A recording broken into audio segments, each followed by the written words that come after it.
It could. We could learn. We could grow. We could. Are we on? Yeah, we're on. press play, Andre. Yeah, man. That's the name of the show. Right? Yeah. Well, one of the many names. I keep changing it because I forget that it's actually like. I like that name. Let's stick with that one, man. Press play, Andre. Yeah, I like that. It's good. It's got a good ring to it, man. I think the email is andrepressplay@gmail. Is it really?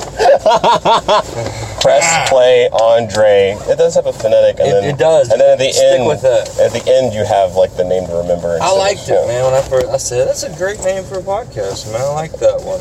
And it doesn't technically because you don't press play to record something, but it's Nah, it's fun. It's fun though.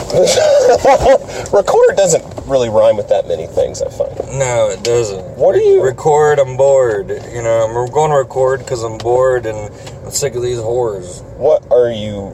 You're drinking coconut water? Coconut water. No. It's fresh crack. Other than being an island, what do you feel like? What got you into coconut water? Because now I'm interested in this, because I just can't think of... Shannon Briggs, man. Shannon the Cannon Briggs. Oh my God, it's coconut water. You know Shannon Cannon? No, what's up? Let's Go Champ. He's a heavyweight boxer. He's trying to make us. He's been around. Shannon's been around for like 20, 30 years. Well, now you've completely flipped me. Now you completely turned me. If it's a boxer doing it, then I should. Not just a boxer. Shannon the Cannon. Shannon the Cannon is he's famous in his own right for many things. Very inspirational. He has Let's Go Champ, a motto that he kind of lives by, and it's not only is he an awesome boxer, but he's a great motivational speaker. And Shannon, I'm actually friends with Shannon, man. I can text him right up right now if I want to. He's cool. He's got a quote. Does he have a book? Does he have a podcast? He speaks? Yeah, man. You go to Instagram and he speaks. He's got more first round. Whoa! Holy shit! More first round knockouts than any heavyweight in history. This guy's fucking... He's like 47. This guy's a robot. Nobody will fight him. This guy looks like he's built like a robot. Nobody will fight him. He's 47 years old. He can't get a fight. He's fighting a Klitschko guy right now. One of the Klitschko. That was about... Klitschko's fight was about 7 years ago or something. Because doesn't have the gray beard. He damn near knocked out Lennox Lewis like 20 years ago. Damn near knocked out Lennox Lewis. So he beat George Foreman to become the heavyweight champion of the world 2 times over. I don't know. Anyways, he's like Muhammad Ali-ish. Like he's got his own. He's got his own flow. He's got his own flavor. Going on, and he got me into the coconut water, man, because I'm always looking for the best hydrator. I mean, water. I drink about 1.5 gallons a day. That's just me. If people, you can drink Gatorade and Pedialyte and things like that, but you got sugars in that and things like that. And I find coconut water, it has to be ice cold though. If it's not ice cold, you drink sweat. What's actually sweat? What's in? Really? Okay. Well, that's what I mean. That's probably what I tasted in coconut water. Yeah, like sticking a straw in a coconut is our little motto. I like that. What is in coconut water that's better? That's it, man. Coconut water out of coconuts, man. It's a fruit. It's good for you. Hydrates you naturally. Vitamin C's and whatnot. Tastes good. Make me feel like I'm on the beach too. I drink it, man. I see beach. I see thongs. I see Tom Hanks making fire. I have made fire with a volleyball. Fucking volleyball. It saved his life. It wasn't about volleyball. He'd have killed himself on that beach, man. There's a quote that I remember, which also pushed me harder away from coconut. He talks about on Gilligan's Island. They show everyone eating coconut. They don't show all the diarrhea you get from eating nothing but coconut. It's like, oh really? Well. Add that to the things I don't like about... I had coconut one time in kindergarten, and it was like, oh, it's going to be like those cartoons, it'll taste great. And it was just like this, flake. It was just like this, like skin thing I ate, and it's just like, I guess it's healthy for you because it tastes, wow. It was not what I thought. I thought it was going to be like candy. Like oranges! Oranges are basically like fruit candy. Yeah. I like a good natural. I don't really drink sugar or eat sugar. For real. Incorporate sugar. When's the last time you had a candy or something? Yeah. Really? 10, 15 years ago, something like that. How do you stay away? This shit's addictive. It's so far from my my scope that I don't. It's not even on my radar. Like I don't even acknowledge that any of that stuff exists. Whoa. Like a cake or a cookie or a Kit Kat or something wackety dack. To me, it's not even on my radar. It's not even like. It doesn't even faze me. To me, I'm looking at a pack of cigarettes in the store. If I'm looking at a Snickers bar, it's like a pack of cigarettes. Like, they sell that, but I don't go there. You know what I mean? I don't go there. It's just a personal choice. I guess so. It's like I don't see the cigarettes, or actually I do see a huge wall of cigarettes. Yeah. And you're like, I want to be an adult. Sugar's bad, man. Sugar's bad all the way around. No, same with salt. Salt is bad. I do incorporate salt, though. I do like salt. It's every fucking... It's like, okay, sugar's everywhere, but salt's everywhere. It's like you could lick your own lip. It's like your skin. It's true. You can lick your own salt. And it's like, what? I love salt. This must be super made up by now, but I saw an article, I thought it was a Boston University study, where they did it on rats, where they gave them heroin, and they gave them sugar, and they gave them salt, and they were more addicted to the salt than fucking heroin. I can believe that. But sugar was a close second. Sugar makes rats go crazy. I mean, it makes them like go psycho. Oh, because their hearts are like so small. It's like giving a dog like giving a chocolate a dog. Giving a chocolate a dog, man. Giving a dog a chocolate dog. You know? on Easter. It's like that. Would a dog eat a chocolate dog on Easter? Actually, we shouldn't be joking about that, because people out there might be too fucking stupid to realize you don't give chocolate to dogs or cats or any of that. Cats too? It's toxic. It's poison. It will definitely make your dog, because I mean, we could sit here and probably watch some dog owners. 90% of all dog owners don't deserve a damn dog. No, they have no idea what they're dealing with. There's no class to do it. They have. It's not like a car. You should have a license. A license to have a dog. That's for damn sure. I mean, I drive me insane. I room with 4 dogs, and I just was so afraid. Once I knew the chocolate thing from cartoons and stuff. But once I heard that, I assumed, like, okay, can they have nuts? Can they have bananas? Can they eat? No. They can't. There's certain nuts, like peanuts is all good and go, man. You can put peanut to any animals. But like almonds is another toxic nut to like. Sure? Yeah, almonds. Man, am I right about this? I'm pretty sure. I know there's like a poison. Pecans, almonds. We could Google it all, make sure. I'm just rattling shit off the top of my head. There is like a certain nut that you could like give to like a politician or whatever, and it's like, oh, it's poison because you give that many, that like constant. I don't know. It was like using assassin plots for spy movies and stuff. It's like this. It's like it's where ricin comes from. It's like this almond or whatever. Just give them nuts and sugar, man, and they'll go fucking crazy. Are you allergic to anything? Yeah, I'm allergic to a lot of shit. I'm allergic to tomatoes, a lot of... Whoa! Yeah, so that cuts out your entire Italian line, which is fine. What, you just, it's super bad? Like, your throat will die? Yeah, exactly. My throat, I'll just break out, man. Makes me sick, like a flu-like symptoms, you know? Dude, that's everywhere, Citrus, everything citrus. You can't... Like, I worry about peanut people, but dude, you can't go to a fucking... you can't go to Retires. You can't go to pizza places. No. Like, if it's in the air? If I have pizza, what I do is it's rare that I have pizza. But if I have pizza, I'll get the oil and vinegar. No, not the vinegar. The oil and... What is it? Fucking olive oil, something or other. See, that's how familiar I am with it. They put some kind of... something that goes that you're hopefully going to put in your body. One of my caretakers know exactly what I need on my pizza, and they usually do. Oh, God. And they order it up for me. You know, if you're in my world, you pretty much, you know what I need and order it up for me. I have no idea what's going on. Wow. Yeah, I'm not really in the loop. I'm not allergic to any foods. My stomach just goes bad with some foods. Most foods. I'm a rich boy. I would just die in Africa. I would just fucking die. In Africa. Because it's just so picky. And it's just... I'm picky too, and man. What is it? Like, every time I eat an apple, I go, oh, this tastes so great. And I just imagine the apple just, like, turning into a grenade in my stomach. It just, the way it feels once, like, the thing goes off. Yeah. It's just... It's not even that it's like a poop spat. It's just like my stomach just goes out and just goes in like a cartoon, like a bunch of knives shoot out. That's what it is. These seeds in an apple. Yeah. If you have enough of those, that's a straight up poison. Is it really? It is like enough of those black seeds, and you could kill someone or something.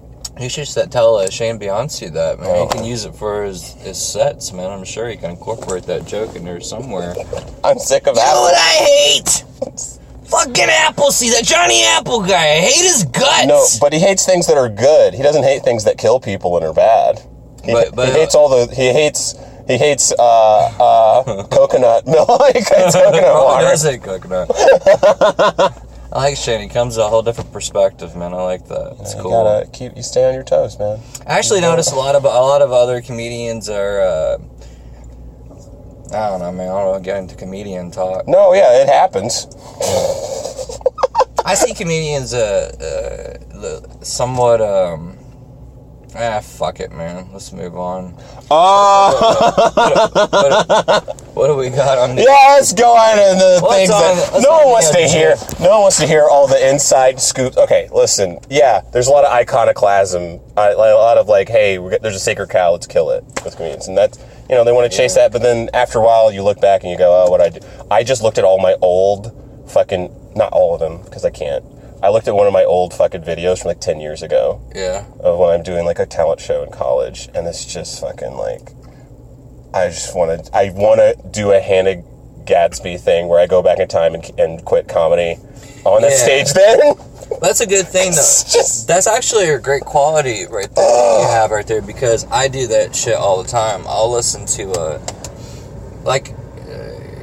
I'm constantly evolving, moving to the next level. I'll look at something like, I'll take something, like I'll listen to some of my tapes and I'll hear things I do and I'll think, well, that's stupid, man. Don't do that no more. Don't do that no more. And then I'll just do it again the next week. And I'm like, well, shit, ain't that something? Well, how can you stop? Why do I keep doing that? It gets stupid. Because when I listen to it on my own time, I think, well, that's stupid. Because the things you want to stop are like tics or like verbal things you do at the end of sentence. You can't like. It's true. 100%. Yeah, that is true. It is kind of like that. But it's good. Like physical therapy. Self-improve is always where it's at. And to self-improve, they say move forward, don't look at the past. No, you need to look at the past. That's why we teach history in school, Why do we need to learn about this? We need to learn about that so we can move forward. You need to know about your past mistakes and what happened in history in order to, evolve. How are we going to evolve if we have no idea what was before us and the mistakes? That's really what it is looking at the mistakes. And I want to forget all my terribleness. That's the instinct. Right? You want to forget it, and that's cool because... you don't have to forget it. You can remember it and say, cool, what can I do to be better next time with that? I'll know not to do that now. Don't stick my dick in that. Gosh. That it's not going to be good. It's 2 or 3 penicillin shots. You learn your lesson. You don't self-beat up yourself. You're not that guy anymore. Yeah. Not that guy, man. Not that guy. No, not at all. See, unless you but the thing is, some people need to stick their dick in the beehive, and then be like, that. Okay, I've hit rock bottom. Yeah. And now I'll never forget. But if you do the tiny itty bitty, I don't know, like stupid mistakes, and you're just like, it's not so bad. I'll fix that next time. Yeah, but sometimes those little things add up too, like throughout time. Like you say, oh, that's not so bad. Kind of like when you get in a relationship. You get in a relationship with anybody. I think everybody can kind of sort of look at, in retrospect, look at their past relationships, and they think to themselves, if you really think hard, right in the beginning, you start noticing the differences between you and someone else. But as time goes on, you start noticing the similarities. But something you do notice right up front besides that, motherfuckers, motherfuckers I hate motherfuckers in the sunshine with a fucking umbrella. Hey, sunscreen, dumb fucks. You look stupid. No. Sorry. They gotta keep...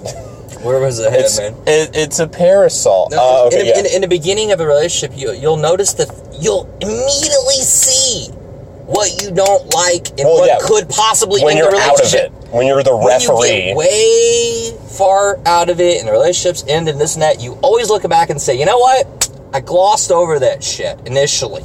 I said, ain't that big of a deal. But that's what ended up breaking up the shit. Was what you told yourself in the beginning, but you denied it and brushed it under the rug. You brushed it off because you're having tons of sex. Yeah. It's like, she's got a weird tick, she's got a weird habit, and you're like, yeah, it's not that bad. I'm weird too. 6 months down the road, you're like, you know what? That's what did it in.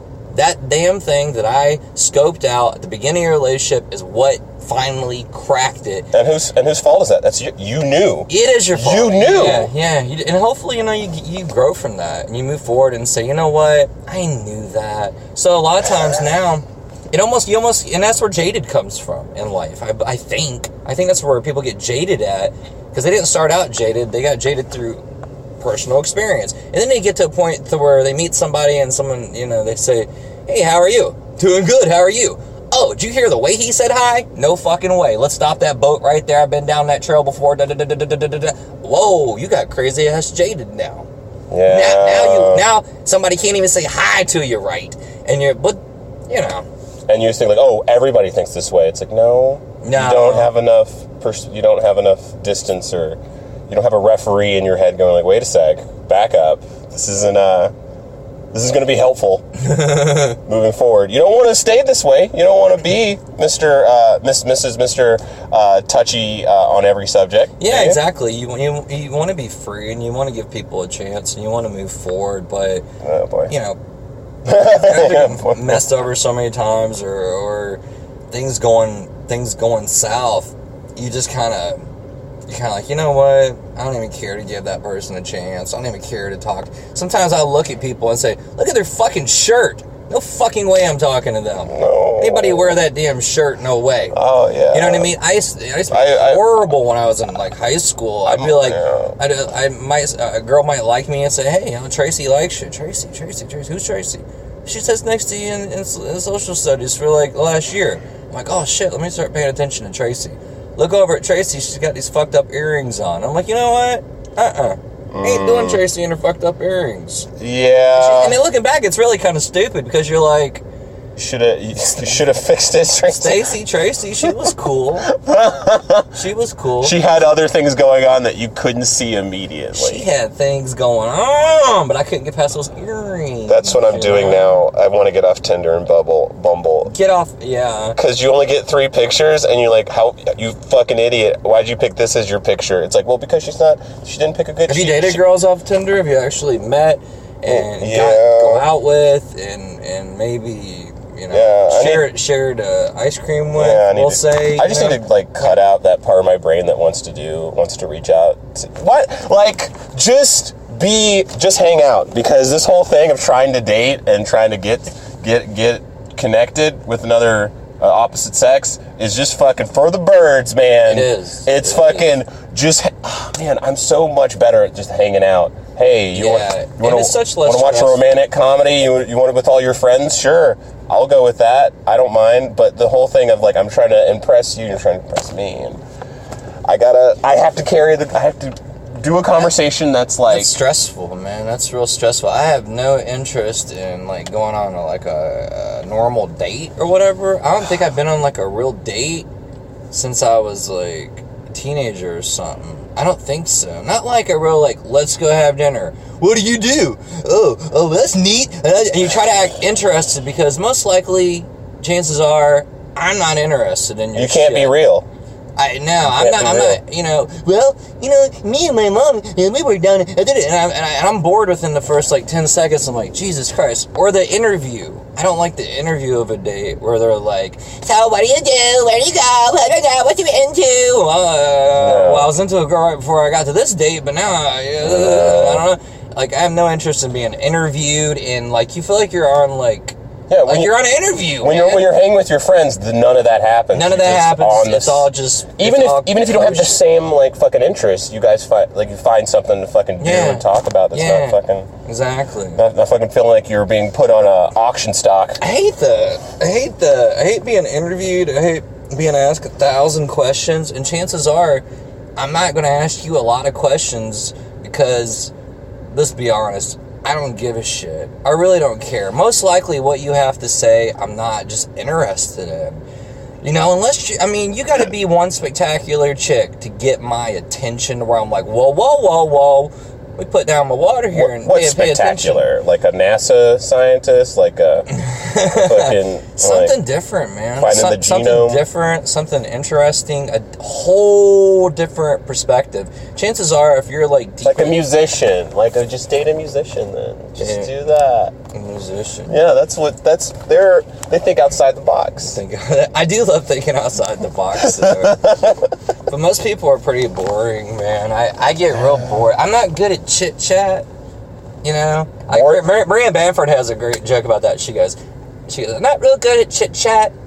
Chit chat. Damn it, where is this going? Chit chat.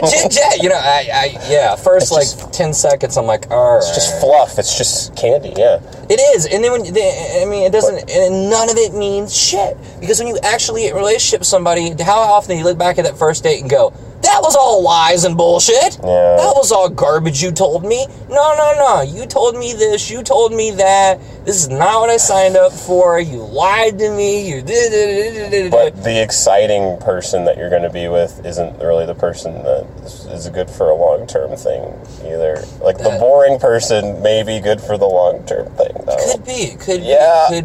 Oops. Yeah. That's the quid pro. That's the hang-up. That's that really the trade. Isn't it? Somebody really excites you. Well, they're the ones going to cheat on you and it's fuck like, you over and everything else. It should be like, okay, you excited me. Now, do you know someone who's boring that you can like switch with? I'm ready to get for real now. I'm ready to get for real now. You're a warm-up. You give all your papers to them, all your information about me and stuff, so that they can come in. Just all the information that you got. Ready. I gave you. Come in running. I don't give them nothing, man. I give them nothing real. I like to say that I talk all day and never say nothing. Just a bunch of garbage, bunch of bullshit. It's never like real because you meet somebody. I want to right off the bat start telling my deepest, darkest secrets and shit. And to put in the time, I admire loyalty and respect. Loyalty, to me, loyalty will override lies. Loyalty will override the fact that you're missing a hand. Loyalty will override everything because nobody's that loyal anymore. And if people can stick with you through thick and thin, and you look there and you're like, Jesus Christ! I used to have this girlfriend, man. Oh my God, she was psycho. Her name was Angela. The angel, Angela. The Angela, and she was too, dude. She was crazy. And I used to date this other girl, a friend of hers, not a best friend or anything, but a friend. And she would stay on me, show up at my job, show up at my house, and I was like, and I dated her for like 2 months. She bugged the shit out of me for the next year and a half, calling me here, showing up randomly at my house. Yeah. I cussed her out. All right, you need to fuck off. You are a crazy psycho. I'm going to call the police on you. I'm going to Do you know, after a year and a half, one day, she showed up at my house, and I had another girl there too. She showed up at my house, and I told her, I said, Angela, you can't just show up at my house. You gotta call me or let me know it. You're just being rude and disrespectful. Didn't I tell you to fuck off like 2 months ago? Oh, you were having a day. I was like, what the fuck? Whoa! But here's what changed though, and I'm gonna show you something. She's a go-getter. Yeah. I'm gonna show you something. After a year and a half, it clicked in my mind. I said, you know what, dude? Angela's fucking loyal to you.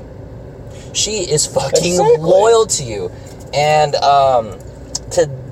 look, man, on my key ring here. Oh, yeah. This key right here? What, the skeleton key thing? This key. This, like, drawer? It was a little heart thing right here. It's like the thing to the secret garden. Yeah, it's like a secret box. This key is a key that I've had for 15 years, and it goes to Angela's hope chest. Okay, I thought you were going to say her chest. 15 fucking years later. I still got this key on my ring. It's the only key of, like any kind of sentimental. The rest of them are just cars and bullshit. But the key reminds me that, like, you know what? There is people out there that would fucking go to the ends of the earth for you. And, that's reassuring. That's kind of comforting, isn't it? You just, you know, they have the crazy limits, but that means... But the loyalty factor overrode. After a while, I started somewhat, she's golden. You cross this line and you become golden. Like, now you're golden. You are so cool and so loyal. I know you're psycho, but everybody can't be perfect. But the fact that you've been cussed out, you've been told off, you've been rejected upteen amount of times, and you still just want to be in the picture. Wow, I admire that. I think that's a rare quality.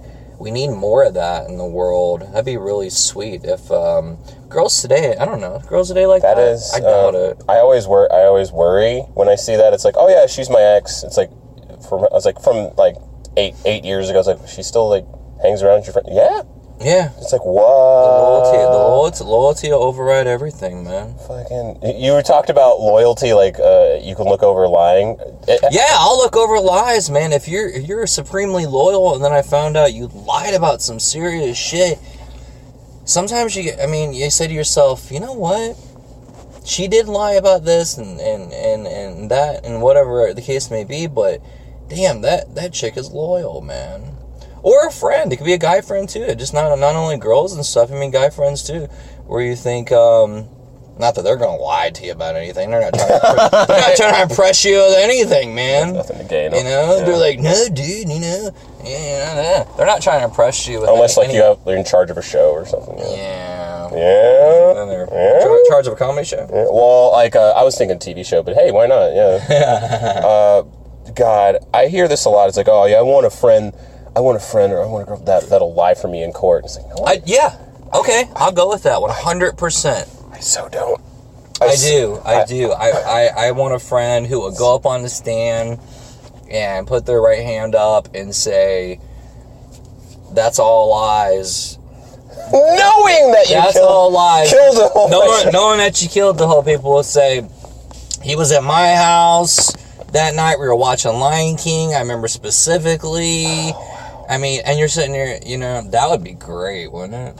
Wow, look at this chick, man. I don't marry chicks, but you're in the top 3, baby. You just lied on court in front of the fake judge.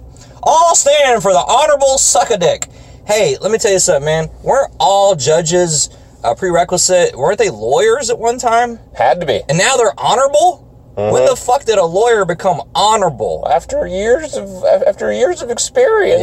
Yeah. If any lawyers are the biggest scumbags that ever walked the fucking earth. What did a lawyer do to you? I hate fucking lawyers, man. I'm not up on them. Lawyers are scumbags. They're scumbags of the earth, man. I like that old cheesy joke. So you drop a bag of trash and a lawyer off the Empire State Building. Which one hits ground first? Who cares? And now they're a judge. All of a sudden they're honorable. Stand for the honorable suck-a-dick. Well, it's like that's who most politicians are, because it's kind of because they want to know. You want someone who knows the law, but you don't want a lawyer. Isn't that blasphemous, though? If you really think about it for a second, the court system's kind of blasphemous. We're standing, we're honoring, we're worshiping this judge. That's really, and we're forced to do it too. Is that not blasphemy? Do not lie to me, or you'll go to jail. And then they'll take out the Bible. Do you swear? It's like, man, how you bringing out the Bible? We just worship Judge Suck-a-Dick, and now you're bringing out the Bible. It's like, man, you guys are all going to hell up here in the court system. The thing is, you can take any book. I'd take Jack Kirby's New Gods and swear on that. Hey, I won't lie to Jack Kirby. That's so. But they gotta.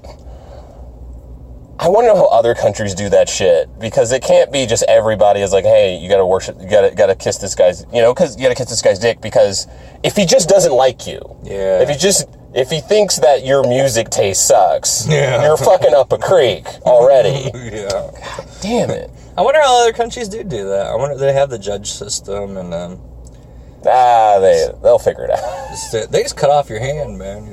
Oh yeah, cut off your hand for anything. Just like an agrabah. The sheer line. I don't know. I don't know. I want to, hey, I did a bad thing. You should probably put me, hey, go ahead, say the truth. Yeah. Put me away, because maybe I should learn from it. Because sometimes I don't learn very well. Yeah, I know, right? Unless I get caught with the hand in the cookie jar. You get caught handy. Then I still deny it. No, slipped, fell, landed in there, you know. And then deny. This is the key to happiness. Deny. It didn't happen. You didn't saw what you thought you saw. It was the banana peel. It was the slip. You need to go back and reevaluate the situation. You need to learn from history, like you were saying before. Man. That was my cousin, man. Seriously. Come on. You know, if you're not, you're gonna doom to repeat doing the cousin again, man. If you're not paying attention, if you're not paying attention to where your feet are, what are your hands doing. Don't just go into autopilot every day. Try to keep tabs. Meditate. Meditate's a good thing, man. I meditate. Man. Oh yeah, I could feel that. Yeah, I take time out to. I mean, I'm not like lotus pose and everything else, but I take time out to breathe. Breathing is I could just sense that from you, that you just like want like a kind of peace that isn't money or anything else. Yeah, you can't buy me, you can't impress me, you can't do anything. I'm interested in definitely some peace of mind and some footing, man, be grounded. I want to be grounded. Not that I got a tattoo of an anchor on my fucking ankle, grounded either. But just be grounded. I try to be in the moment. You know the term it's cheeseball, but it's stop and smell the roses. That crosses my mind about once a day, where I'm just running through life. I got like today's a hectic schedule, and I got this, got that. And I'll stop. I'll try to like really stop and try to find something that's really awesome that I see. I try not to just brush over just our day, because we're walking, especially with cell phones and shit, man. So I was out here at the Parthenon walking my dogs, man. About about 6 months ago or something. It was a bit chilly out, so it must have been about 6 months ago. And it was real interesting that like, how many people have their phone in front of their fucking face? And walking their dogs, I might add. It's like you are not in the loop. There's no way you can evolve spiritually. It's impossible to evolve spiritually when you are not even connected at all. You have took yourself completely out of this world. Completely out of the world. You're zombied out into your thing. I fuck with people nonstop. My daily goal is to fuck with those who look zombified to me.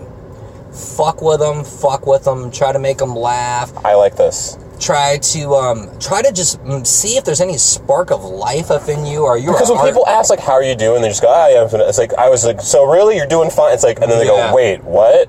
A real question? And they're backing off. Whoa, this is too much, And I know I have a certain type of intensity if I want to bring it up, and it's all you.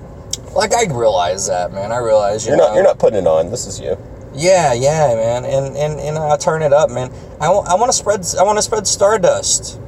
I want to spread stardust, man. I really do. I want to spread stardust and wake people up and be like, man, you're living for false gods, man. You're living for your cell phone. You're living for your electronics. You're living for technology. There's nothing wrong with any about that. That's the real flip flop. Is there's nothing wrong with it. Everything in variation, everything in just moderation.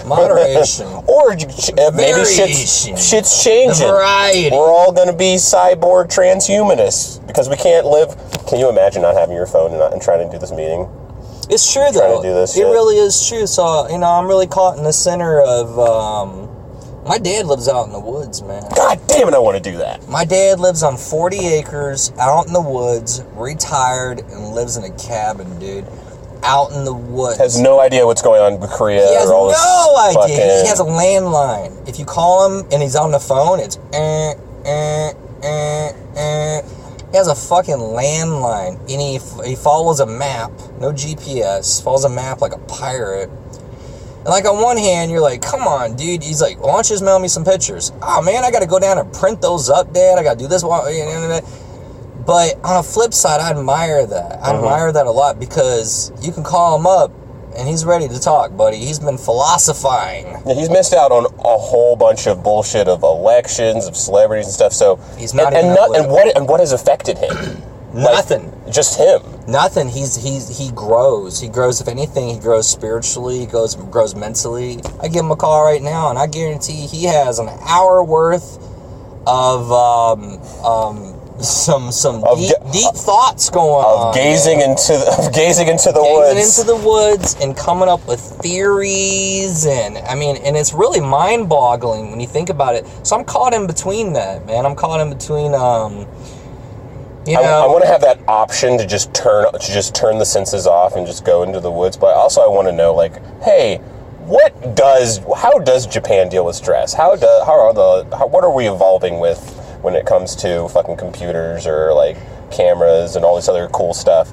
But also, hey, I'm done with this. I'm ready to just like go to check out fucking Macon, Georgia or somewhere. It's good to check out, man. I ride my bike a lot, and I think that's a good checkout point. I go hiking a lot, you know.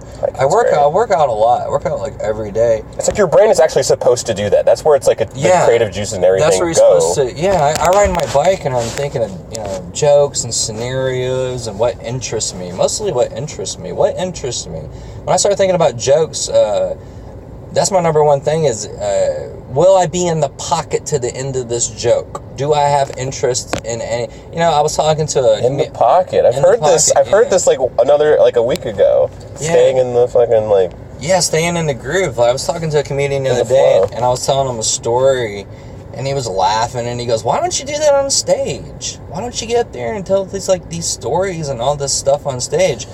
And I said, because I bore myself. I have no interest, man. It bores me to tears. I have no interest in talking about, hey, guys, look. You gotta love the sound of your own voice if you're gonna do that, yeah. You do, and I don't have no interest in telling all these big stories or jokes with monster setups. You got these 1.5, 2-minute setups to a puff fart joke. You go through 2 minutes and you're like, okay, and then you hit the punchline, it's like, pfft. It's like, man, that wasn't even a good wet fart in a paper bag, man. What the fuck was that? Sometimes you question, was that the punchline? So, the worst. I don't mind like a long one. You better pay off. If it pays off, but also if the whole thing of the setup is like, and I fucking my stepmother with a faucet dildo, it's like, okay, come on. If it's like an interesting, holy shit, are you about to die like story, or it's like you learn something? Oh, real? I didn't expect that shit. I think the Herm's one of the best comedians in Nashville. Didn't expect that shit. All right, yeah. Cool. One of the best comedians in Nashville. He has he chooses to be. You know what? The Herm is so fucking good that he can turn it on, turn it off. He can lose a crowd and bring them right back in a minute later and have enough confidence to know that he can do that. And I admire that. I think that's just such natural skill and work. A lot of hard work. But he'll go on those long setups. He'll go on a journey on a long setup. But there's going to be a payoff. There is, and it's going to be worth it. It's going to be such a damn left turn that you're going to have a bruise on your fucking forehead because you did not see that coming. And you're like, damn. And then you say to yourself, damn, that was clever. Damn, that was a damn good joke. But that's the problem, really, is everyone, they see something like that and they think, hey, I'd do that. And they get up there and they tell a 2-3 minute fucking setups with a puff fart punchline at the end. You're like, nah, man, that wasn't. I think the Herm. Okay, I've been following the Herm for a while. Yeah, and I just thought he's this entity that is unique to us. And then they're like, there's a lot of the Herms where it's like I'm a fucking can't be ignored person that has a hat, that has a shirt to sell, that is everywhere at every open mic, that is just like can be a little much, but. So I'm hearing more and more of different comedians that he's fucking turning a corner and becoming like irrepressibly good. And I just want that to happen so bad. The last thing I heard about him was he's doing a special by the corner of the road, and he was doing it on Facebook Live. And I was just like, we were on the bake at Nashville Shores the other day. Dude, you need an agent or something. Did you watch us? I saw a picture of you and Herm hanging out. We have about 25 minutes of the first 25 minutes. I'm going to download that. I'm going to find it and get a flash downloader. Go watch the video, man. It's on his? Yeah, it's on the bake. Me and the Herm. I had the Herm blocked for a long time. We went live. Oh, we did like 25 minutes of the first 25 minutes we were at Nashville Shores. And it's good it's good to get out with other comedians sometimes and just hang out, man. You can learn. I'm a real learner, man. You know, if you think like you got it down, like these fucking guys right here. Yeah, they are. They are fucking guys. Look at these fucking guys with their crew cut, chick with their crew cuts, and their like. These guys probably think like they got the gist of life and the gist of this and the gist of that. I'm a learner, man. I mean, I know a lot in the scheme. I mean, as far as variety is concerned, you'd be hard pressed to find somebody with much knowledge and variety. As I got, and how you talk and what word you're gonna say. Yeah. And but you can always learn. I'm a learner. I want to learn every day. I want to move forward. I want to evolve. I don't want to just be, you know, like a you know, most people they seem like they're kind of floating around, don't they? You know, well, it's easy, man. It's fucking what I don't know. A lot of people are engineered to just kind of, if something's good, stay, or something's relaxing, you stay with. That's like natural, but there's a part of you that's competitive. That's like, no, I can fucking fight this. That's great. You bring that up because people get comfortable. I try to make myself uncomfortable because you will not truly grow. All you people out there listening, all you and Jeffrey who's listening. You will not grow in your nice little comfy zone. You will not grow spiritually. It's impossible to grow when you're comfortable. When you're comfortable, it feels uncomfortable. But you ever notice, okay, take this. Anybody can do this. Anybody can look back at their life and find adversity and say, at the time, if you remember and clue into your feelings at the time, you're like, oh my God, it sucks. I can't believe this shit's happened to me. Oh man, what am I going to do? Oh, this is the worst thing ever. I was working towards this. But when you look back, you think, and you follow that trail, everybody can do this. Even these two ugly chicks right here. Oh, what? Even they can follow their life and they can say, you know what? Had this garbage not happened to me, it wouldn't have pushed me in this direction, which ended up being better for me in the long run. Can you not say that? I know. A lot of us can say that. It takes a fucking perspective change, because you keep thinking like, oh man, is anything going to turn out from... You could easily just be like grumpy all the time, being like, oh man, nothing's turning out, all my dreams and all this fucking... And there is people like that, and there's a lot of people like that. I talk to people like that all the time. But the thing is, man, every day is a chance to press restart. When you wake up in the morning, you don't have to be that guy you were yesterday. You evolve. You have the power to evolve. You have the power to educate yourself in various ways. Look, your body, spirit, and mind. You should evolve in your body, spirit, and mind. At least one of them every single day. If you can hit all three in a day, whoo, that's a grand slam day right there. As far as I'm concerned about human growth. I'm interested in growth. It took me so long to figure out what spirit was, and it's just like, it's the fucking being calm. It's fucking not being so easily perturbed or going from the handle shit. Because you can have all the smarts, you can have fucking sick bod, or super rich, and you still just want to kill yourself or something. And it's just like, that's the spirit.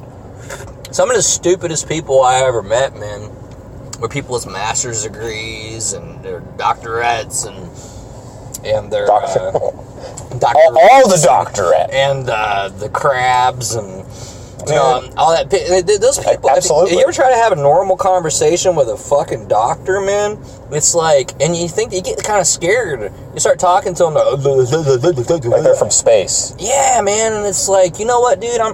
We're trusting you, society. We're trusting you. I find a lot of the doctors and a lot of people on with their big master's degrees, they can't hold a damn conversation. So I used to be a personal trainer, so you got to have a couple of dollars. I'm not just talking out my ass here. It's all personal experience. You got to have a couple of dollars to afford me to come to your fucking house and put up with your ass, babysit your ass. That's what it is, babysitting. Because you could do this on your own if you could do this on your own. I mean, you need a couple of key points and some direction, and you could take it on your own. But so you need a couple of dollars to have me come to your house and make you do push-ups and shit, right? So, in order to have a couple of dollars, a lot of these people are considered, quote unquote, highly educated. Education don't mean shit to me, man. Here, you know how you get a degree? You retain particular information for a period of time to pass a series of tests. And then boom, they give you a degree. Retain information for a period of time to pass a series of tests. My dogs do that every day. Yeah, memorize. They can memorize. Yeah, if you can memorize shit, you pass. So, people that, they come at you like, well, I got a master's degree. Well, you're fucking ugly. And you're stupid. And I asked you how you were doing today, and you said, it's a nice sunny day out. And I'm like, dude, really? You got a fucking master's? You're what are you? Psychiatrist. You're a psychiatrist? You're pointing people in the right direction, bro? Are you serious? Okay, I can't get too worked up over this. Get down. Give me 50 fucking push-ups. 50 push-ups? See, that's why you're fucked up. You can't do 50 push-ups. I wonder if they're a good psychiatrist or bad, because maybe they can recite from the book and do exactly the right thing in the right time. Well, there's books. There's book smarts, and but then when shit is improv'd and not from the book, there's no way. There's no fucking way, man. A comedian's improv will beat the fuck out of a doctor's improv any day of the damn week, man. We talk circles around those motherfuckers, man. I don't know. They have no spiritual growth. That's the real thing about society is. A lot of doctors, they're like, okay, I've reached the pinnacle, and people are listening to me, and I save lives. And they have like the God complex thing. That's horrible. Yeah. If you ever try to have a normal conversation with them, they're fucking retarded, man. They can't go that far with it, man. Try them. Test it out next time. You get into a so-called quote-unquote, the status of society is pretty funny to me. I think it's real hilarious. I think it's like money. Yeah. I used to have money, and now I don't. It is what it is. And I've gone through periods where I've been well off, and then periods where I've been completely bankrupt. And what you find out is it means nothing. It means nothing. Like if you want a whole bunch of money, you just lose. You could do it. You just don't have dignity, or you don't care about people. You just sell them whatever. You could do that. Because people just worship money. And money's not even real, dude. We made it up. It might as well be using Monopoly money. It's not real. But they think their social status. Well, I got a nice house in Brentwood, and blah, blah, blah, blah, blah, blah, blah, blah, blah, blah, blah. Yeah, but I was training your wife the other day, and she tried to fuck me. Brah. So, money, status. Money equals status is bullshit. It's like the fucking, what's those ugly bastards over in England or Britain or wherever? There's a lot of ugly bastards. The royal family? The royal family, those bastards. They're the royalty of ugly is what they are. Why? Why are we calling these people princes? And isn't that not blasphemous too? It's kind of blasphemous against God. Why are we putting these people on a pedestal? They are ordained by the British church. There's like a British church that lets it slide. Super duper. Wow. Yeah, that's like they are protected by the country and God and shit. It's Prince Henry. It's Prince Charles. It's Prince whatever to suck a dick. What are their last names? Do we even know? I know we got stuck. Wales of the. It's bullshit. Yeah, it's bullshit that we put these people on pedestals. What was that last guy, the last prince dude that got married? I can't narrow it down. Johnny Rotten. I love Johnny Rotten. I'm trying to think of. I'll be down with Johnny Rotten.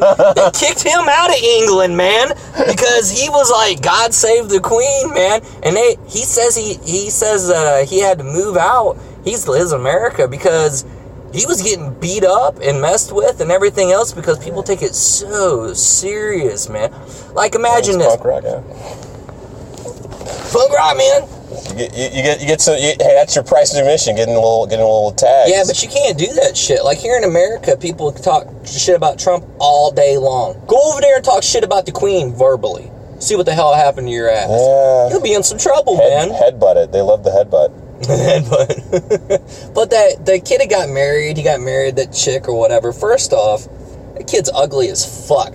If he hadn't been Prince, he would have never married that super hot chick. What was her name? Moana? Yeah, it's not Prince Harry. Harry's the redhead. Not Harry, the other one. Charles? Maybe Charles Jr. or something. Hey, let's say this Charles. goes to show how Chucky. much I know. Chucky. I'll put Chucky. I'll put a Chucky on a pedestal before I'd put them on there.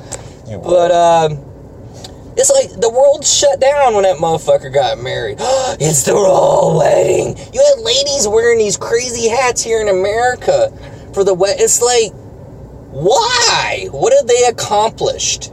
Period. What did they accomplish? You accomplished dick. You accomplished nothing at all. They put on really cool clothes, dude. We like to dress like shit. They look like shit and they dress like shit, man. It's really unbelievable, man. Society in general, that what we worship is what I was really trying to get at. We worship money and status and this and that. Tell you what, I like to judge people by dog mentality. What's your character? What you stand for? What do you really believe in? What means something to you? What value system do you have? This is how you should be judged. Well, a lot of people haven't grown up to that yet, where they figured out what their values and shit are, because they're still stuck with what their parents told them. They're still stuck with what they got. That. And they haven't grown into it till they get fucking old, and they're like, oh yeah, now I know. Yeah, shit. Now you know when you're fucking 80, it's too late for your value system now, man. Now we're not listening. Yeah. all the valuable lessons you have now, so forget it now. Well, you should listen to me. I'm 30. Oh shit.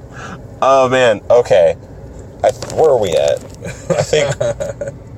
Did we have a topic for this? Yeah. This discussion. Yeah. The topic was what the fuck? What? Yeah. How are you feeling? How you feeling? That was the topic. How you doing? Don't just give me a recorder and let me go. Yeah. Oh my god. You got any shows coming up? I do, man. I do. I got Jokimon coming up on. Oh shit! Yeah, I got Jokimon. I'm very excited about that. I'm very grateful to Brad Edwards. You're gonna get a drawing and a card. And Mark and Gary and all these guys who, you know what? I'm really grateful that anybody believes in me enough to put me in their show.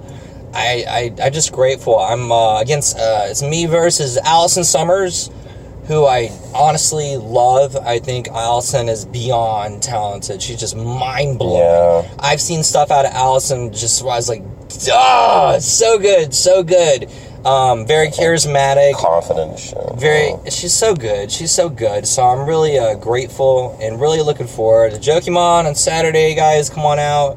Watching me and Allison battle it out on the Jokimon, and it's a fun competition. It's very fun. I was there about last month, and I was thinking to myself, I was like, you know what? This could be televised.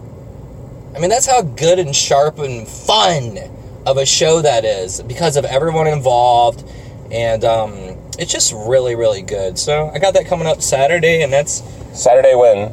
Saturday at 9 o'clock, I believe. I could probably go. Third Coast Comedy Club.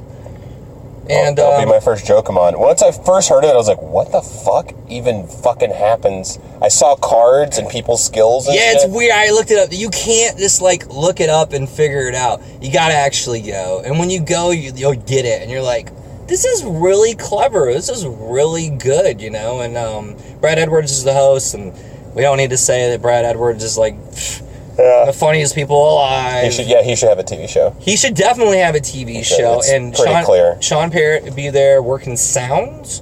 So I guess he's technical anyway. If we're going to put anybody on a soundboard or whatever, Sean Parrott is actually my favorite Nashville comedian. He's so multi-talented, yeah. Yes! And that's what I really like. I don't like a one-note comedian. And there's nothing wrong with that. And actually, let me rephrase that. Let's say I don't like. I appreciate all forms of stand-up. No, but some suck. But some suck. I mean, everybody from Ron White would be a conversationalist style. Right on over to Ronnie Dangerfield. Set up, punch, bam, bam, bam. I appreciate all of it. Yeah, what about YouTube comedians like PewDiePie and all those guys that come to Zanies now? I'm not familiar. What's his name? Cutie Pie? PewDiePie. Swedish dude has fucking 2 billion followers or whatever. Followers? Yeah, and like Jesus? Yes. Like Jesus. us. He has his own little hand motions and fist bumps and shirts and stuff. Dude, it's like a thing now where it's like if you're a YouTube celebrity, if you're Chewbacca mom. I've heard about things like that. I think that's silly. What they don't realize is one of those YouTube guys recently do a show in Montreal and he really bombed pretty bad and the Southern Grandma is that what that dude was? That was his. But here's the thing, man. What they don't understand nor respect, they don't understand like why other comedians were coming down on him, because what they don't know or respect is this art form takes time. The grind. This art form takes time, man. The grind. And you can't just come off the fucking internet for a live audience. And you might have a good show here and there, yeah, but to be a Rick Roberts, where it's wire to wire, every 15 seconds you get something. Every less than 15, every fucking 8 seconds you get it's something. One of the best comedians I ever seen live in my entire life. Rick Roberts, mind-blowing comedy, and he's busting it out. He's not giving you no minute and a half setups. Yes, absolutely. It's like a classic. I love it, and I love that style. Should be in Vegas. Yeah, he should be in Vegas. He really should be in Vegas, man. I like a good punchy style, and twist this and a twist that, and just keep it rolling, man. Keep it rolling. I never. You ever be at open mics and daze out? You ever start dazing out where I'm kind of like... I don't know what time is anymore. And then I tune back in and go, shit, what was going on in this story? Or what the hell were they talking about? And then I feel like, oh, man, did I lose the joke? Only three people's laughing. Maybe I didn't miss much. But I start to daze out. And I remember, be memorable.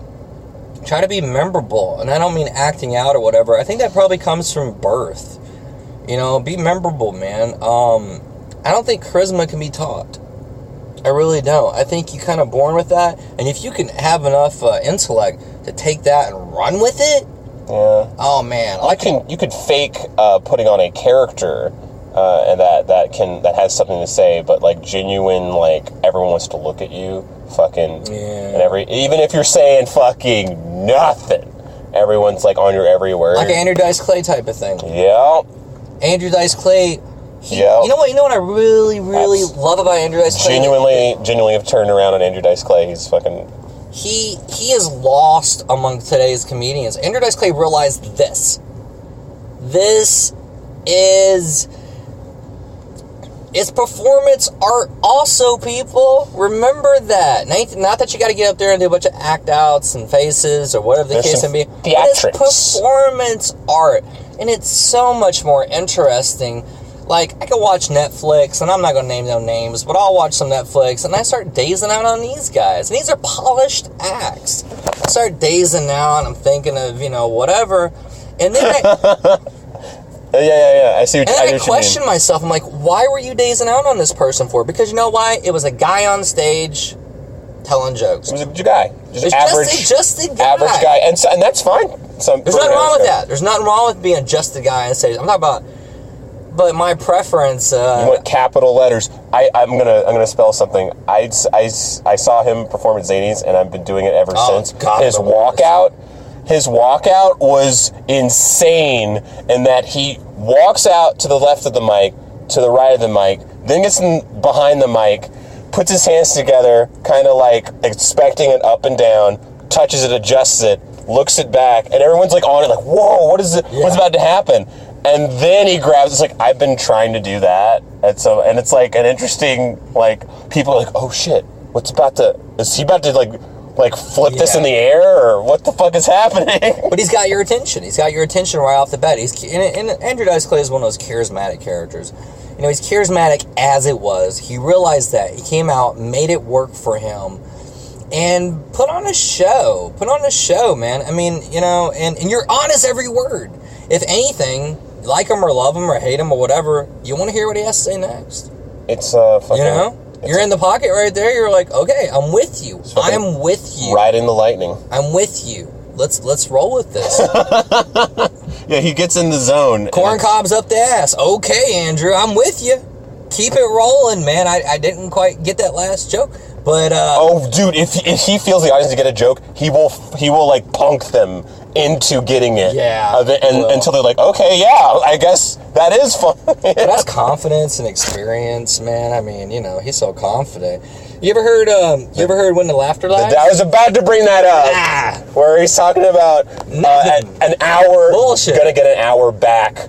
Yeah. Back. Yeah. And he does it over like 20 minutes. Mm-hmm. And they're like, I'm sorry. And he does it enough to random jokes that have nothing to do with it. And then he eventually just does it like it becomes a running gag until like, yeah, now we're back. Yeah. And it becomes like, I want a t-shirt with this on it. Yeah, I like the story behind that. I don't know if you know the story behind that. He walked into Dangerfields on like a Tuesday night, which was pretty skim audience from what I hear anyway. He walked in Dangerfields on a Tuesday night, unannounced, like 12 people in the audience, if that, and decided to record his album. And it was on purpose. Like, I want it to be in front of people who have no fucking idea that there's an album recording or that there's anything Andrew Dice Clay is going to go up. And he was monstrous at the time. I mean, it's, oh my God, it's Andrew Dice Clay. Yeah, I thought this was when he was in the lull. I listening to it, I thought, like, oh, he was top 5 in the world. He sold out Madison Square Garden 3 times over or something or other. Yeah. I may be wrong with those numbers, but... Yeah, he was the first like comedian to sell at Madison Square Garden and all that But that's really, you know, if you listen to that, he's working shit out. He's just working it out on stage, man. Just working shit out. And you got to have a lot of confidence and whatnot to get up there and just... Let's just bring up... No material. Let's just see what happens, man. I mean, that's pretty exciting, really, when you think about it, man. Yeah, just philosophizing up there. I don't know. I may go up soon with no material. I think I have went up like twice with no material. What is material? It's just you. It's stuff. It really is. It's stuff that you thought. It's prepared stuff for you. I mean, so much stuff's going to happen in between it. You know, if you're bullshitting with the audience or whatever anyway, man. I mean, it is you.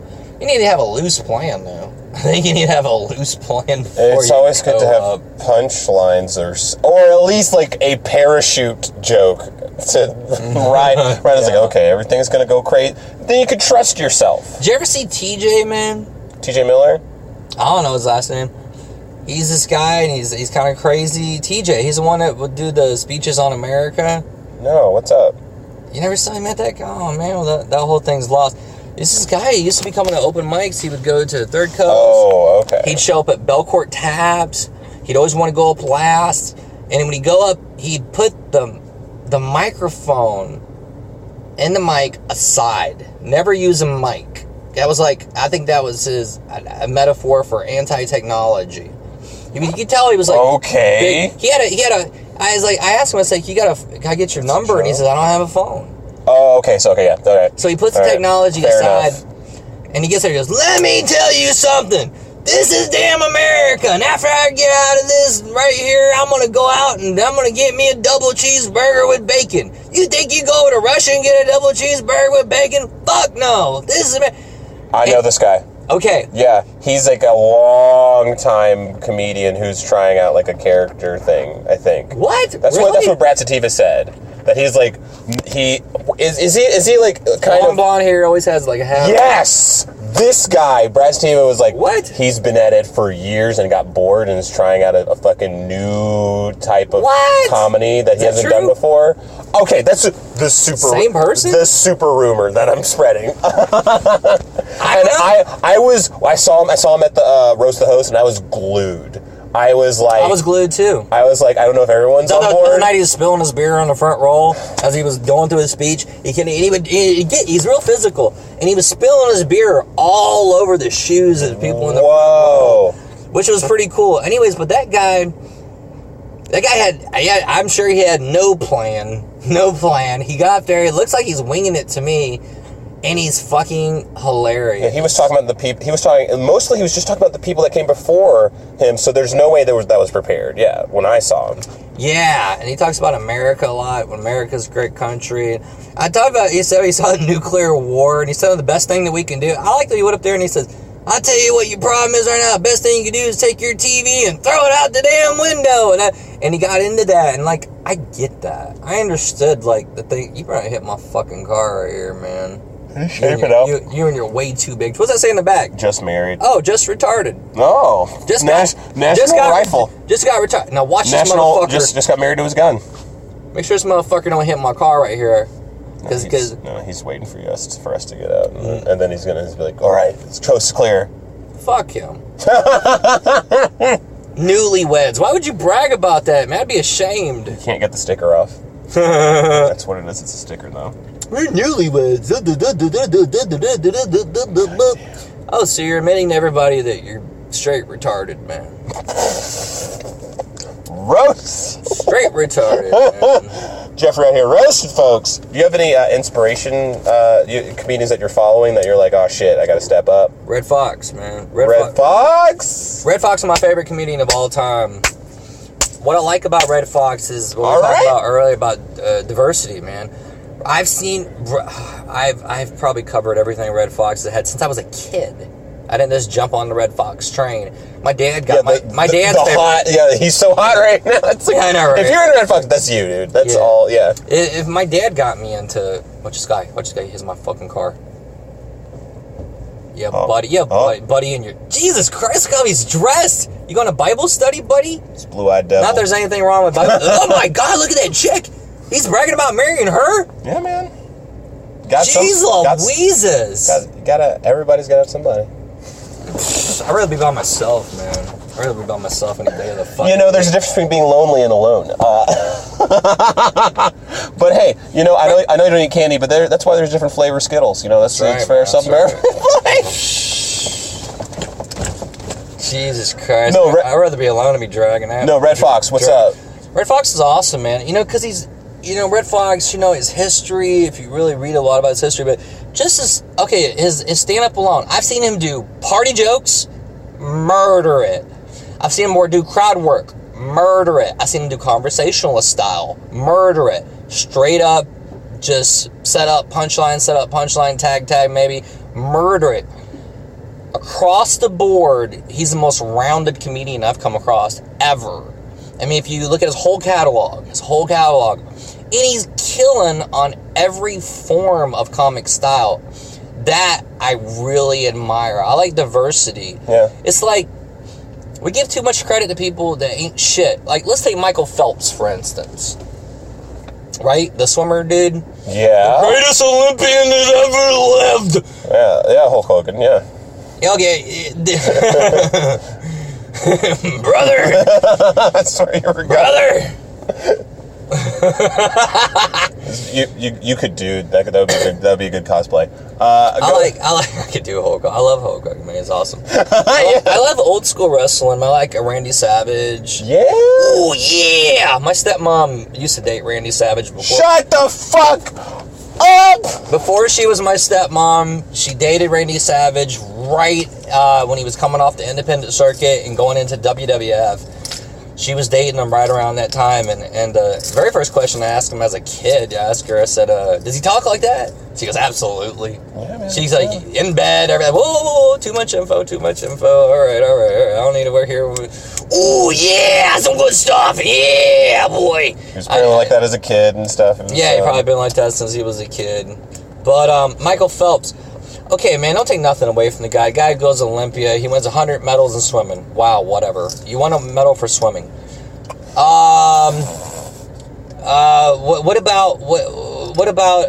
What about this? What about if you won a medal in swimming, you go over, you won another medal in boxing, and then you go over and you won another medal and then whatever, you know, solo, whatever, maybe figure skating, whatever.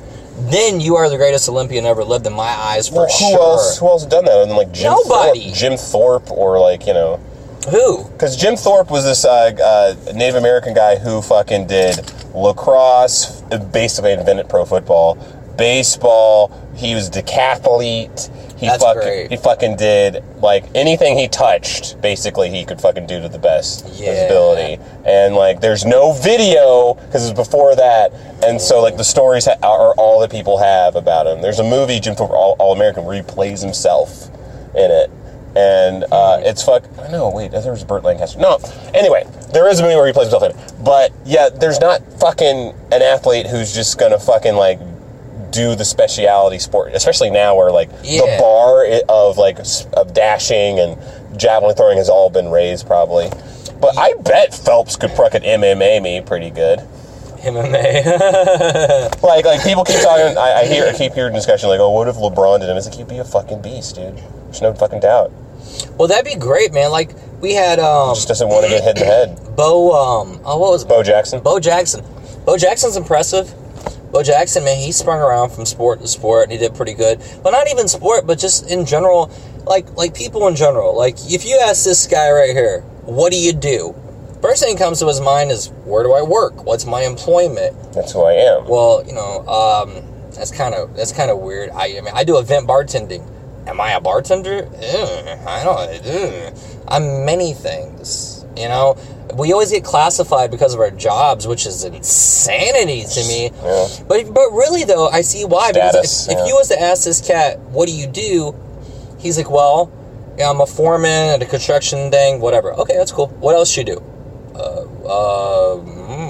I like to read. Blah, blah, blah, blah. Exactly. They're floundering. That's exactly what you'd say. Yeah. Life is huge, man. Life is big. There's so many things out there you can get involved in and get interest in, and you can conquer and destroy and move on to the next goal to conquer. It takes 5 hours to get a pilot's license. Just go for that. Right? I keep thinking about that.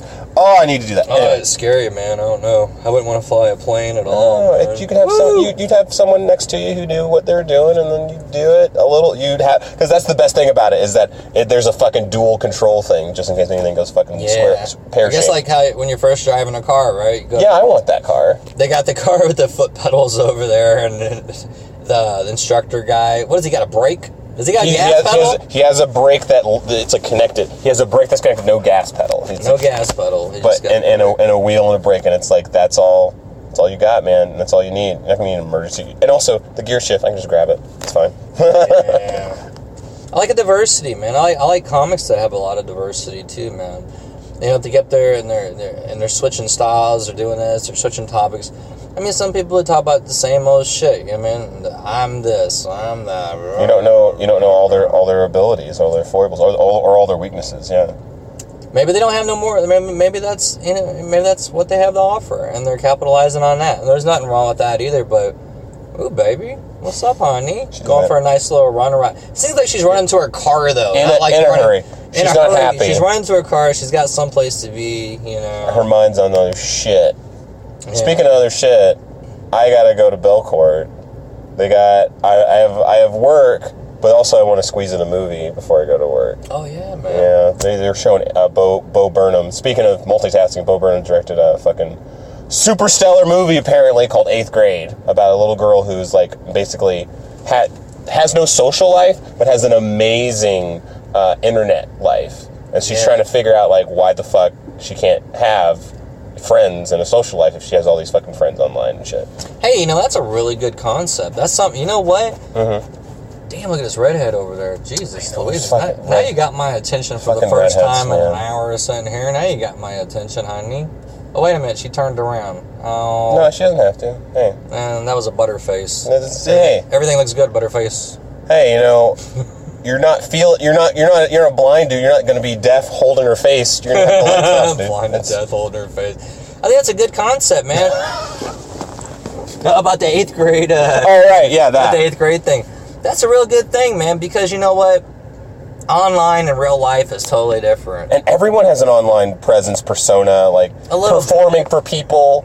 You're like, I have such a great life, blah, blah, look at all my flowers. I don't know. Look at my wedding and shit. Look at my new baby. But then they can't relate. They have, it's all I don't understand. Character. I really don't understand the term social awkwardness. I haven't really even, in the last 5 years, that's blown way up. Like that term, social awkwardness. And I'm thinking, what is that, man? People want it. People want to have the excuse to not, They say, well, I couldn't talk right because I have social anxiety or this and that. You know where I think it comes from? It comes from that exact thing we were just talking about right there with the movie thing is you live your whole life online, and then when you get out in the real world, you don't know how to talk right.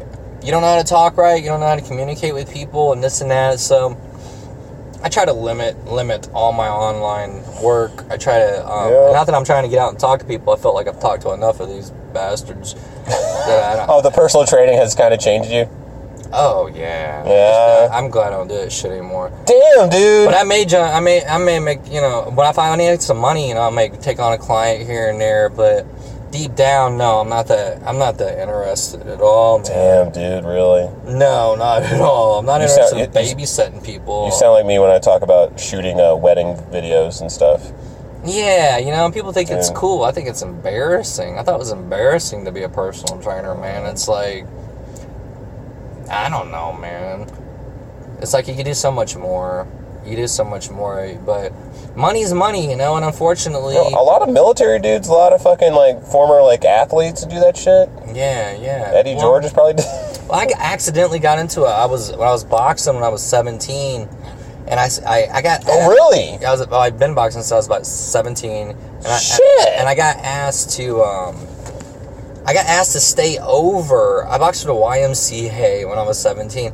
And I got asked to stay over to help coach the youth group. And I was just an assistant boxing coach to the youth group after my own, you know, sparring or whatever the case may be. And that kind of led to people say, oh, well, you know, you seem to have a lot of knowledge. You seem to be in shape, you know, you want personal train. And then when you're talking like, you know, $50 an hour, that gets your attention. You're like, huh, well, maybe I'll do this. And that was a summer job that lasted for like 20 years, man.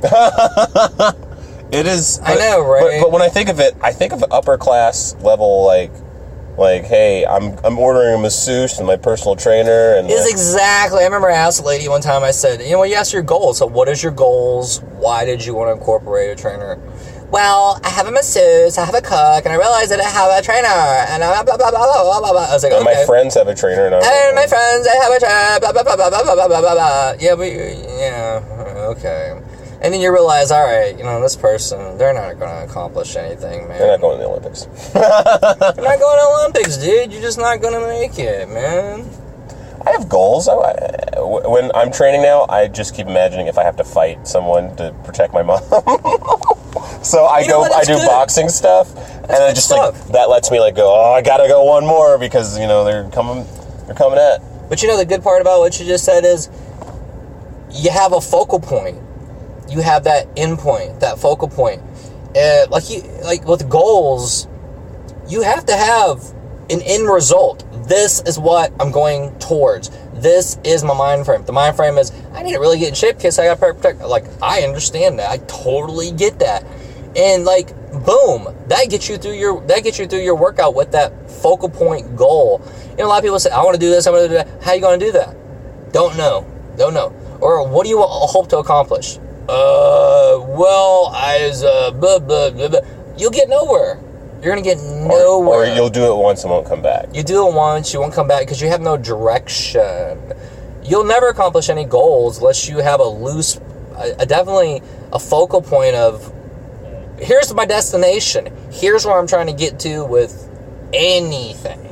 You know, this is my destination. This is what I'm trying to accomplish. I'm a goal-oriented person, you know? Set them up, knock them down. Next. Set them up, knock them down. Next. And that's why you want to stop and smell the flowers every once in a while. All the time. Because you get addicted to the goals and shit.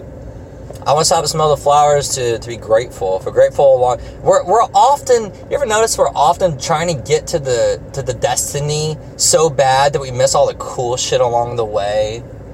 We miss all the cool shit. Like I have pictures of all this like times amount of vacations. Like and I'm like I don't really remember like going to this restaurant or doing that or doing this. And it's like I didn't really just sit there and just absorb it. I was just talking or was on the phone or I was trying to like get a cool picture or something, and it's like, and I look back and I go, I don't really remember all that shit. I don't remember that shit in the background, or that weird person behind me. How could I miss that?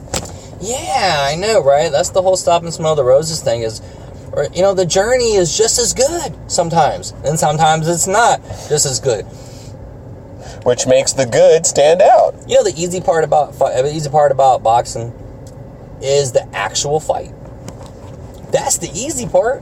It was all that bullshit of training leading up to the sparring, all the things you do every day, your food, your nutrition, your all of that stuff, sometimes it's not going to be fun too. That's not going to be fun. You're not going to find pleasure in any of it. But your end result goal is awesome. You know? The key point is have an end result goal, man, if you're heading out there. And especially with stand-up too. I have a loose idea of what I want to be, what I want to accomplish as far as, stand-up is concerned. And I think that, and that varies. It's always going to alter and change a little bit. But some people, you ask them, just ask some random new comedians, what do you hope to accomplish? Where do you hope to be? If they'll converse with you, and they'll be like, well, right now I'm just kind of feeling it out. I'm just kind of doing it for fun. Don't tell me you're doing it for fucking fun, dude. Don't tell me your fun shit. I'm just trying to do it, and I'm Alright, you have no direction at all. That's why your sets suck, bro. You had no direction at all, man. You had no goals. You're just fucking around. And you know what? All those people, you see them 2 or 3 times, you never see them again. That's kind of sucks. You know what I mean? And then they'll be like, hey, I've done that. I've done stand-up before. It's kind of tough. I done stand-up, man. I killed. Everybody kills if you listen to them. I killed, and, yeah. Everybody fucking kills. You ever have a conversation? You ever or look on fucking online? Yeah, dude, show is not a fucking kill. And I have video and audio evidence proving video audio evidence. I like that you had a thing. I don't know if I heard it on your podcast or or I read it or whatever it was. But you had this thing like you say about they set up a show and they're more worried about the money at the front desk door, and they get up there. They do a shitty. They're not do so good. Look, we all bomb. All right, let's just face the facts. I've seen all of us bomb. I've seen all of us kill. When I say all of us, I'm talking, the cream of the crop, whatever they may be. I've seen everybody bomb. Seen everybody kill. Whatever. But you were saying how they go up and do a show and not do that great, but then think they did fantastic, right? Yeah. Yeah, I got that from you, right?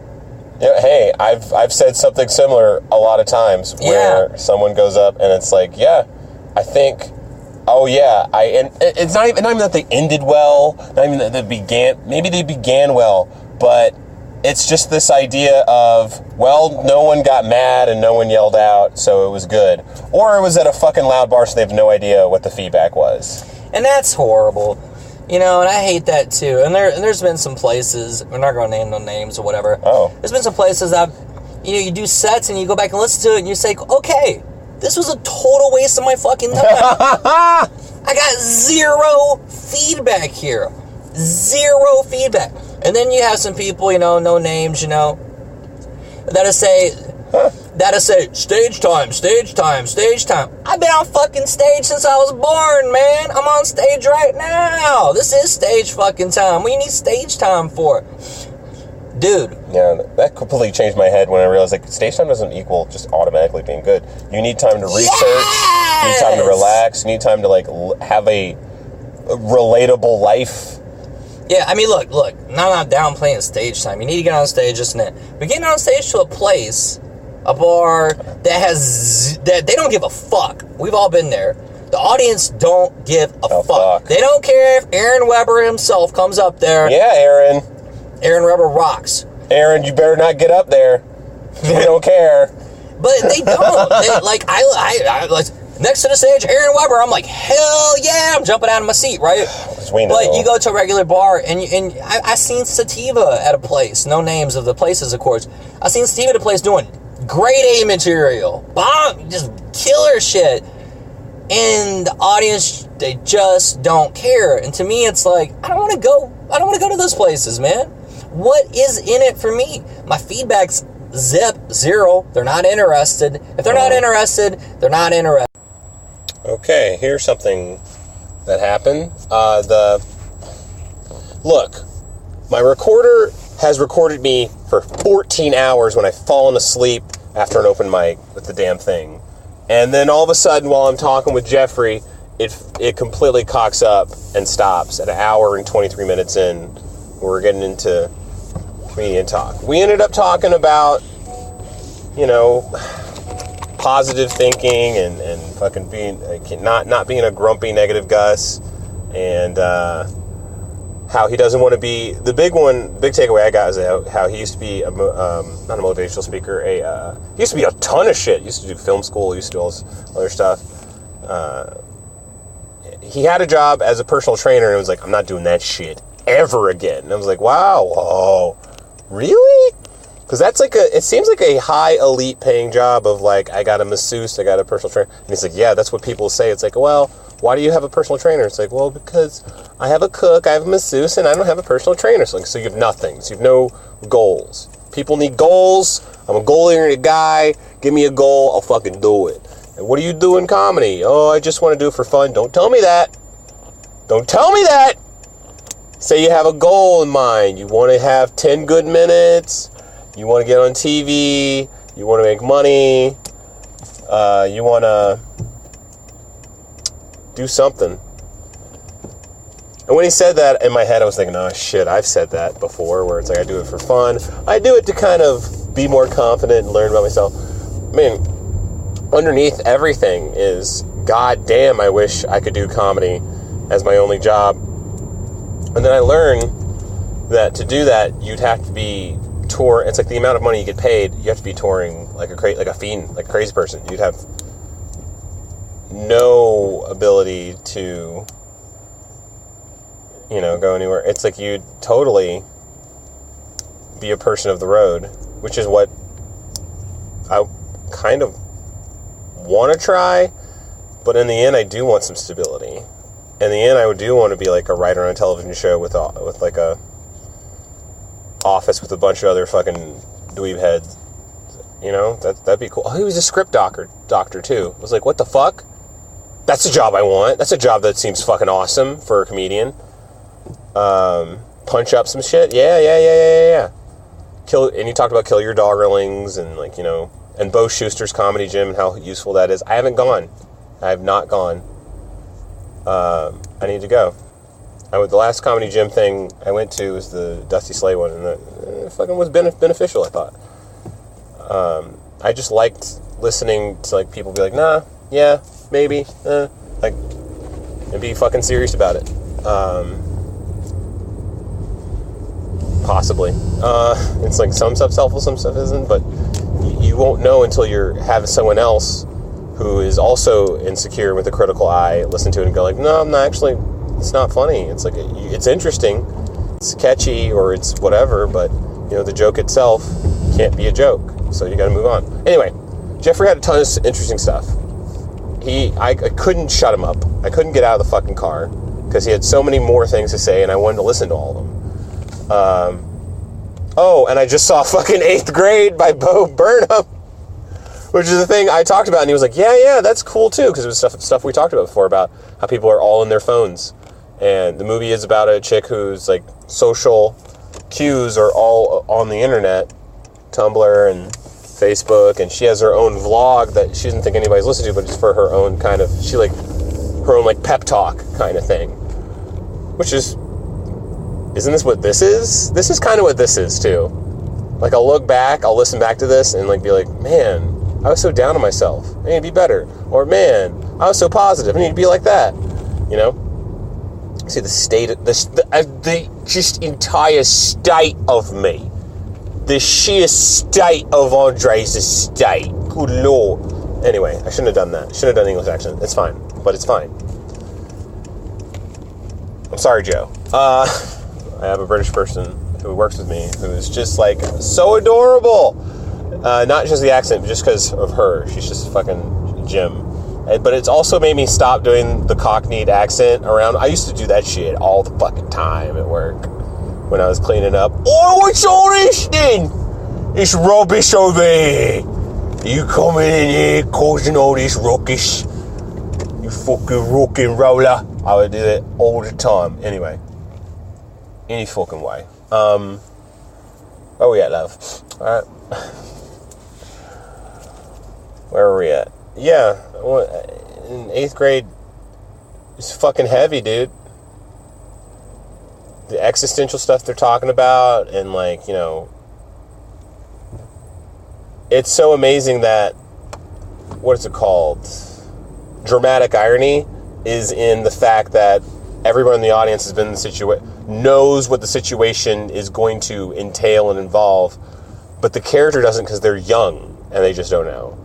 If the character was older, they'd know, unless they were super naive. But everyone in the audience was like already in certain situations, like, yay, oh, this is gonna be fine, or oh no, this is gonna. But she doesn't know, that was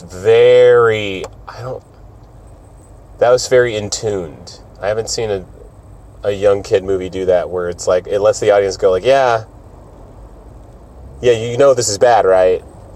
And she's like, what? What's bad? It's like watching a dog movie, one of those pet movies, and they don't know what's wrong. Oh, can't even talk about it. Don't even get me on this. They're too stupid to know that they're in trouble, you know? Yeah, that's basically it. Anyway,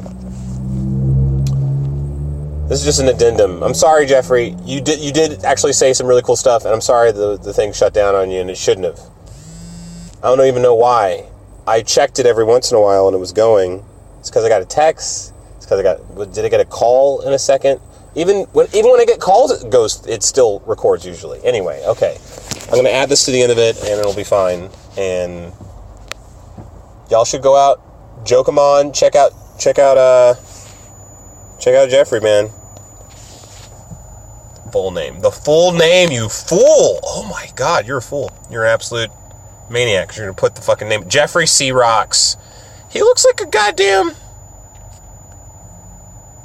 It's like a Zen rock and roller dude from the 70s. Yeah. I just assumed he did music. Right? Oh, wow. No, stop it. Just assumed he did music just because he wore sunglasses all the time. And his hair is like Heather Locklear. Anyway. Time to end the shit out of this. Well, I guess this will go up. I did this super early on a Tuesday, so this will go up, and it'll be on time, and everyone will love it. Haha. Suck it, people who thought it was going to be late. I'm sorry. You probably didn't.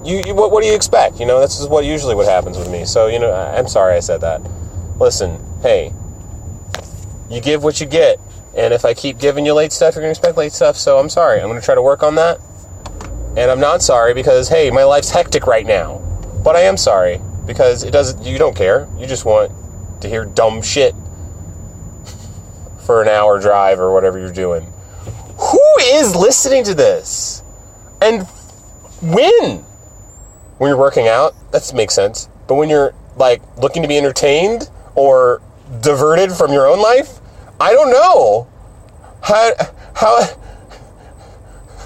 so reach out. I'm not like lonely about this. I'm not trying to be desperate, but I'm genuinely curious.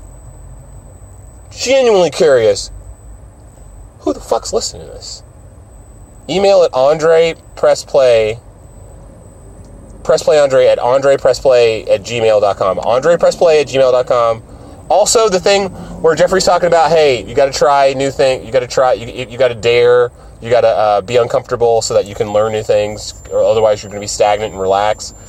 I wanted to bring up. That's how I felt about dating. That's how I feel about dating. I'm going to keep dating because I feel so unnerved by it. That's how I feel about stand-up. I am so uncomfortable and afraid that it makes me feel brave, or it makes me feel like I'm doing something not everyone would do by doing the dumb scared thing. There's a good quote in there. You cannot be brave unless you are scared. It's impossible to be brave if you're not scared, if you don't think that anything's going to come of it. Bravery is in doing something you're scared. So if you're scared, that's okay. You know, you can just pretend that you're not scared, but you are scared. That happens a lot, whether you know it or not. I hope everyone has a wonderful weekend, and love yourselves, take care of each other, you're stronger than you think you are, and stay Gucci!